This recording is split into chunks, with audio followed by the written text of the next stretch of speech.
Welcome to X over Infinity. Today I would like to talk about the dualistic nature of reality. A lot of people would like to argue that reality is dual in nature, that there is a consciousness and a material aspect to everything. Many people argue there is only the subjective consciousness, spiritual essence of things, and everything is part of that. Many people argue that the world is purely material. Consciousness arrives from this as a consequence.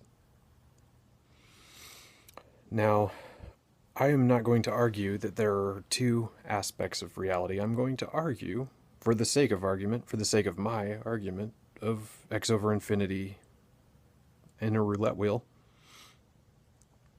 that there is a threefold nature of reality.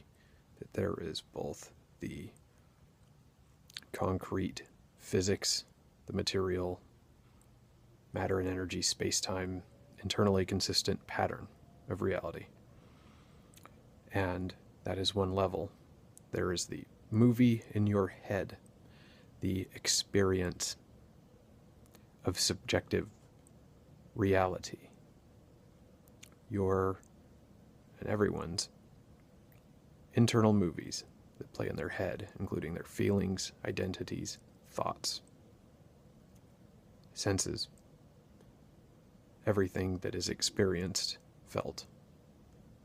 All of that which changes in a subjective viewpoint. All of it would be in the second tier. The third tier would be not the experience, but the experiencer. That which experiences the second tier.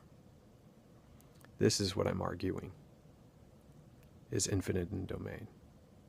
The experiencer, the I entity, not the identity, the I entity, and I am distinguishing them clearly for a reason.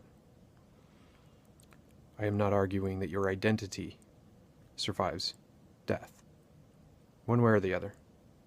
Merely that your I entity, your experiencer, your observer does.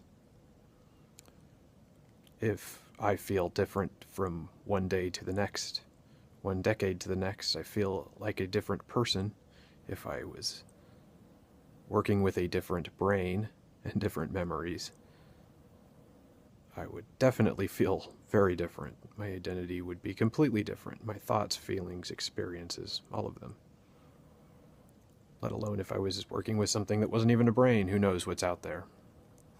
But the I entity, that my subjective reality doesn't cease to exist and becomes something else, would still happen even if I don't feel, think, or really even could possibly relate to what I would be.